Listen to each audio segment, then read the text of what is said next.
It is that time of the year again. Somehow we've gotten here again. I can probably tell you 4 distinct memories I have of 2020, and like 3 of them are not good. So I read books this year. I read more books this year than I've ever read. I read 60 books this year. My average rating was like a 4-star, which I always say I need to work my rating system. I never do. I just end up giving a bunch of books 4 and 5 stars. It's just how I am. Today, I'm going to be talking about my 10 favorite books that I read this year. Every time I post one of these videos, I get 1 or 2 comments that are like, okay, so you like these books. I feel like you just said you like them, you love them a lot. Like, can you tell us why? Like, can you give us some reasons that we should get them? And every single time I'm like, I'm gonna do better. When I tell you it's so hard for me to tell you why I like a book, I'm not kidding. I'm hoping some of you are just like, Sammy's taste. Yeah, let's just pick up books she says she loves, even though I cannot give you definitive reasons why. But I don't blame you for being like, give me something. I understand. I read some really fantastic books this year. I read probably 1 or 2 new favorite books of all time. This video isn't going to be too long, I'm hoping. I really don't want to dwell on these too much. Plus, you can hear in-depth thoughts about most of these, and I will be having a video coming out soon of my disappointing books, and then also tier ranking all of the books that I read in 2020, so I can kind of talk about the ones that I didn't do a wrap-up for fall, or like the end of the year. Anyway, let's just get into it. I have 10 books to talk about. I'm nervous, but let's do it. Also, sorry I'm messy. I'm in like a Bridgerton induced haze right now. As much how do I say this? I know this is like what no one asked for. As much as episode 6, if you've watched the show, you know what I'm saying? As much as what happened in episode 6 literally makes me want to stab the writers and producers in the face, I still love the show so much. So I don't know what to do with myself right now, because I'm like, it's like in the brain, it's like ingrained in the music. It's the music that just makes it all the different. Anyway, that straight up has nothing to do with my number 10 favorite book of the year, which is Swear on This Life by Renee Carlino. This is an adult romance that transcends the main character and main love interest life. This is about a woman whose friend gives her a book that's like really popular right now, and she starts to read it and she realizes it's about her life. And the person that is writing it about their kind of like childhood love story she hasn't seen in like 10 years or something, like a really long time. It's kind of the story of the past, so there is a book within a book in this, and then there's also the present day future of her going to his book signing and meeting back up with him and being like, what the fuck, why are you writing this story about us? Why did I love this? Because I found out this year I really like stories within stories, especially if it kind of has like some tragic backstory kind of vibes. I know that doesn't make a lot of sense, but I'm saying like I really prefer to see what a character's past is and then also see them in the future. I feel like it's a really interesting sort of juxtaposition, and I really loved this for that. I thought it was done really well. I really enjoyed the characters. I really enjoyed the writing. Actually, I sped through this. I read this so quickly on a camping trip. I read it probably within a day. And it was just everything I was looking for. I just think this is pretty underrated. I definitely wanted to give it a spot on this list, but I'm a little hesitant to recommend it to the masses because I don't think it will be for everyone. But yeah, best friends to lovers trope as well. And I wasn't sure I was a fan of that, but that definitely changed my mind in this. And also I've read a decent bit of other best friends to lovers books this year that I've really vibed with. So that's a trope I will be searching out more in 2021. Moving to my number 9, The Afterlife of Holly Chase by Cynthia Hand. This I read in December. I have not talked about this yet on my channel. I will be talking about it, like I said, in that all the books I read in 2020 video that will be coming soon. I adored this book. So this is a Christmas Carol retelling, and the way that it is that there is this company sort of that kind of takes it upon themselves to pick out a Scrooge every year. and show them, do the whole Christmas Carol 3 ghost things to kind of convince them to change their life, because if they change their life, they'll have like a really big impact on the world, and they'll cause good things to happen, blah blah blah. So it starts off with our main character Holly being chosen as the Scrooge, and she goes through like the whole Christmas Carol setup, but then at the end she doesn't change, so she kind of fails, and then a couple weeks later she dies. And when she dies, she joins the company that does this kind of Christmas Carol thing to other people, and this is taking place like 5 years after that, and she is working on a new Scrooge who is like a 17-year-old boy, and there's kind of a romance, and it's very dramatic, and it's good, but not for the romance, but for what this book does. It's kind of hard to explain without kind of spoiling what happens like throughout the book, but this book really gave me a good lesson this year. And I have a lot of romance books on here, like I have a lot of fluffy books on here. I mean, I don't usually learn a lot from the books I'm reading or gain those sort of lessons, but I really do appreciate it when a book kind of goes out to change your life. Is a little dramatic, but really like make you think. And I feel like this book really did that, and I had to be on this list for that reason. It made me cry. It made me cry. What Holly goes through, what all these other characters that you learn about go through, the whole concept of like being a bad person and what that means to other people, and what would happen if you change your ways, and how hard it can be to be stuck in your head, and all of that. And it was a Christmas Carol retelling, which is actually one of my favorite classics. So I really loved it. A perfect Christmas read. If you haven't read this yet, you can read it anytime during the year, but it is especially, I guess, fitting around the holidays, about like, I don't know, reflecting on the year, family, friends. Beautiful. Truly beautiful. Yeah. I don't have much else to say here. I hope I gave you enough content here. Beautiful book. Next up, we're gonna have a fluffy center for the next couple of books. Starting off with my number 8, we have Heartstopper by Alice Oseman. This is a graphic novel series about these two best friends that fall in love. I really don't have much to say about this other than it's just so freaking cute, and it is so fluffy and fun, and this is actually like one of the first graphic novels I've read, and I'm really excited to read more, and it just had to be on this list purely for the fluff factor, because that's kind of my brand. Not much else to say here. My number 8. And then we had my number 7, The Honeymooners by Christina Lauren. Fluffy, has some drama and angst, but mostly fluffy, like let's be real. This is a story of the best man and the maid of honor at the maid of honor's sister's wedding, who have to go on the honeymoon for the bride and groom after they get sick, just because they didn't want the trip to go to waste or whatever. So they go on this honeymoon together, but they also hate each other due to past things. So it's hate to love romance. It's fantastic. I highly enjoyed it. It's lots of fun. What does it teach me? Nothing. But I mean, if you haven't read this yet and you read romance, I'd be really surprised at this point. Lots of like fun Hawaii like montage scenes that you usually love in like movies, but I feel like they did really well in a book form. There was drama, don't get me wrong. There was like, this had like some plot to it. It did. There was like some drama with like the sister's husband, and there's also drama with like the main character's job. Lots of stuff happened, but A+, read this super quickly too. Lots of fun. Next up, we have my 6th favorite book of the year, The Bride Test by Helen Huang. Another adult romance vibes. This features a main character that has autism, and because his mom is like obsessed with marrying off her sons, she is in Vietnam and she finds this housekeeper or this maid at this hotel, and she convinces her to come back and marry her son.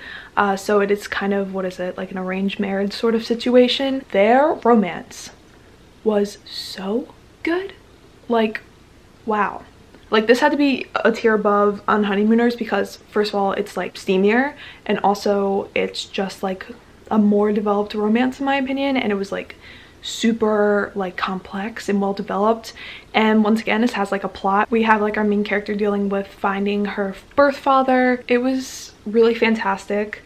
It is my favorite adult romance of the year. There's no more adult romance on this list. If you can guess what's coming up, you know. And I just like really really loved it. And I was surprised, honestly, because I didn't love The Kiss Quotient. So if you didn't love The Kiss Quotient, still give this a try. I'm really excited for the sequel that's also, or like, I guess it's a companion that's also coming out in June, July, I don't know, sometime this year. I'm excited to read more. I think you should pick it up. Favorite book of the year, number 6. We are into the top 5. This book came out of left field. When I tell you, when I was making this list, at first I was like, I don't even know if I want this book on my list. But then I was like thinking about it more, and I don't know, this book stuck with me. Once again, this is gonna be the one I can't explain to you the most why I liked it, so I'm sorry for that in advance. But that is Landline. Okay, hear me out here. This is about a married couple who have been having some struggles as of recently.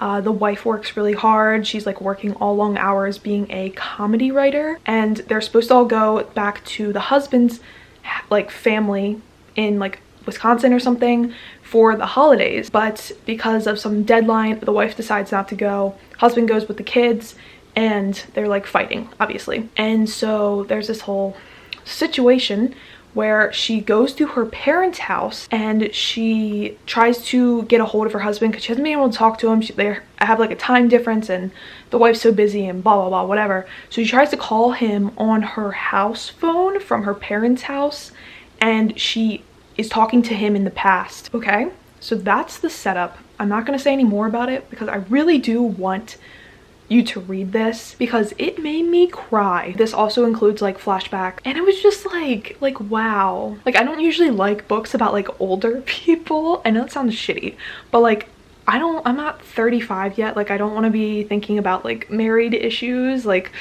ooh, kind of like stresses me out. But this, like with the flashbacks to the past, I think this is kind of going back to like, I really like seeing backstories. If I'm seeing a couple in the future and they have a past, I want to see it. And this has a lot of flashbacks. It goes back to like when they were in I guess like right out of college or whatever it may have been, and it was just like emotional. Like, I was like invested in this couple's relationship. I was invested. I wanted their marriage to work. I was worried about their kids, like. And then like the phone thing was crazy.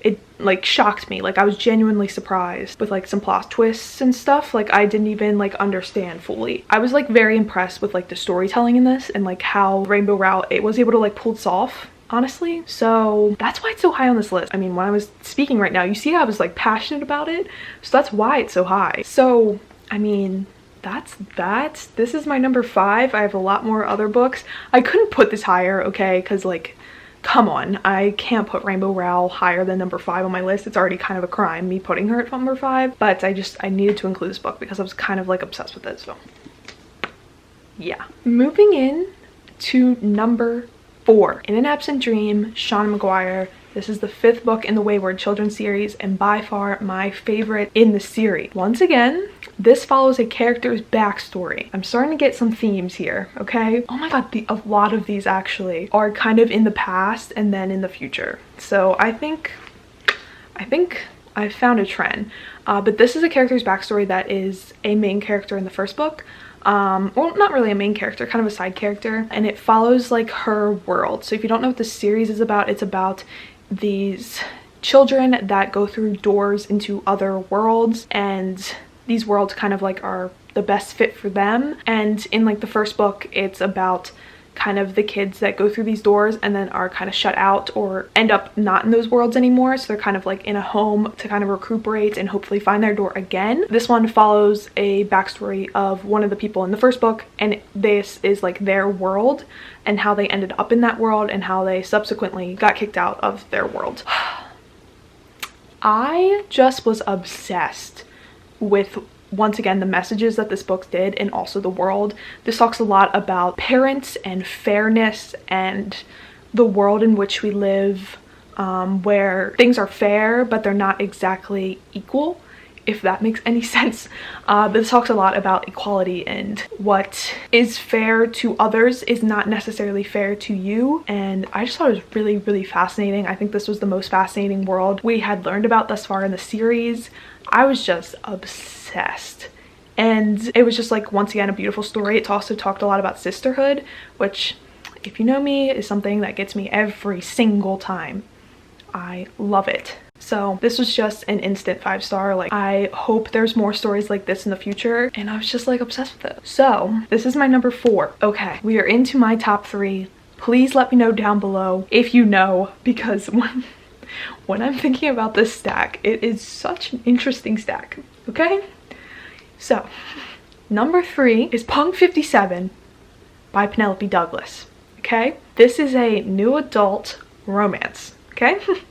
I actually have a whole vlog of me reading this that will be coming at some point in time. It's truly a trip, okay? I will not lie to you. This is about high school seniors. They don't go to the same school. They've written to each other as pen pals over the last, I don't even know how long, like 7, 8 years or something. But they don't know each other. They don't know who each other are. They write in like code names, but our main character Ryan hasn't heard from Misha, who's the boy in the story, in like a decent bit of time, so they've kind of like fallen off. They don't talk much anymore, but they were like very much like in tune, like they thought they were the only people that understood each other, blah blah blah. And then they meet in person. They don't know it right away that it's them, but we do, obviously. And this is very graphic. I don't know if graphic's the right word, that makes me think of death, but graphic, if you know what I mean. And sometimes it was unsettling, okay, because they're in high school, but we overlooked it because, you know, they're 18, whatever. I talk about it a lot more in my vlog. It was still really good though. It was still like one of like the best in like steamy angst scenes that like shocked me, and then dialogue, which was just shocking as well. And it was just like, it was the moves, I'm not gonna lie. It was just a very, I don't want to say guilty pleasure because I try not to say that, but it was a very engrossing and interesting novel, okay? If you haven't read it, you read hotter, new adult romance, and you haven't read this, or you haven't read Penelope Douglas, it's waiting for you. It's waiting. And I'm glad I read it this year, but woof, she was a trip. She was a trip. She's my number 3, okay? Now when you see my number 2, it's just gonna be really just like the juxtaposition, okay guys? My number 2 is Becoming by Michelle Obama, which is Michelle Obama's memoir. It's about her entire life. I don't really like to tell you much about this other than it made me cry. And I mean, like I said, we got Punk 57, then we got Becoming, so my taste is just all over the place this year. This book just made me cry, okay? I don't read memoirs very often. They're not usually something I rate, but I gave this 5 stars because, I mean, you can't really get, like, if I don't love a memoir, I'm not gonna rate it, but this one just, like, stuck with me because she talks about, like, her entire growing up, going to college, obviously meeting Barack, their kind of relationship, which I don't know if it has the picture in here. Do they have their wedding pictures in here? Their wedding pictures are iconic, and I'm not here to like, you know, be obsessed with like politicians or whatever, but like they're just like so fucking cool. Like, are you kidding me? I want to be them. She talks a lot about the struggles she went through, how I guess it's just the background of her entire life, a background of Barack's presidency, I guess I should say President Obama's presidency, and just like everything. I'm obsessed with this dress. Like, shut up. And it was just like really refreshing to read. They talk about like keeping their daughters like away from the spotlight and out of criticism's eye, and it was just like really fascinating to like once again get a generational story about someone's background. It was just really beautiful. Like, I literally sat crying on my bed listening to this audiobook because Michelle Obama reads it too. So I had to give it a spot on here. Usually I wouldn't give a memoir a spot, but it's fine, it's whatever. Okay, who knows what my favorite book of the year is? Come on, who knows? Who knows? It's I'll Give You the Sun by Jandy Nelson. I don't know if I've raved about this as much on YouTube as I have in my head, just like thinking about this book, because wow. This follows 2 twins. I always say that. I always say 3 triplets, 2 twins. This follows twins. This is alternating chapters, one in the past from the boy's perspective and in the future from the girl's perspective. And it is just telling the story of their life, okay? I mean, they're both like artists. They both live in like coastal California or coastal Pacific coast. I have no idea where, honestly. And It's just about their family. It's about their relationship with each other. It's about romantic relationships and figuring out yourself. And it is so beautiful. It's definitely like a little whimsical and fanciful. Like the sister in this, she kind of believes she can see the ghost of her grandmother, and she's kind of like her guide through life. There's also like a lot of, what is it, superstitions and astronomy and astrology. And there's just like a lot going on. And I think what sent this over the edge for me was it had a beautiful, beautiful, beautiful writing. Like I was just engrossed in this. I also listened to, what did I listen to? Because I honestly think it like literally made this book better. Let me find it. I have it on my SoundCloud. I literally downloaded SoundCloud so I can listen to the song on repeat. It is this. So it's Tom Roselson's Home. It is the most beautiful.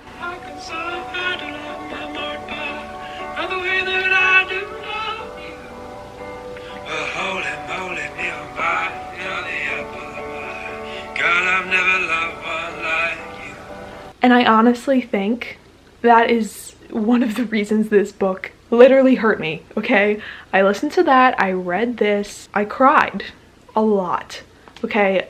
I don't know if you can tell, you can kind of tell. I don't usually do a lot of blue tabs because blue tabs is like sad scenes or like things that made me emotional. This book tore me up. It tore me up. So, I mean, that's that. And once again, there was like a lot of plot twists in here, honestly, too, that I was like very caught off guard by, that like kind of hit me in the face. And you don't get that a lot in contemporaries. And wow, it was just absolutely beautiful. I truly mean that. I don't know if it's for everyone. I don't know if everyone will love the writing. It's a little like pretentious almost, but it is absolutely one of my favorite books of all time. It will stick with me. It's listening to that song right now while looking at this is making me want to cry again. I just adored it.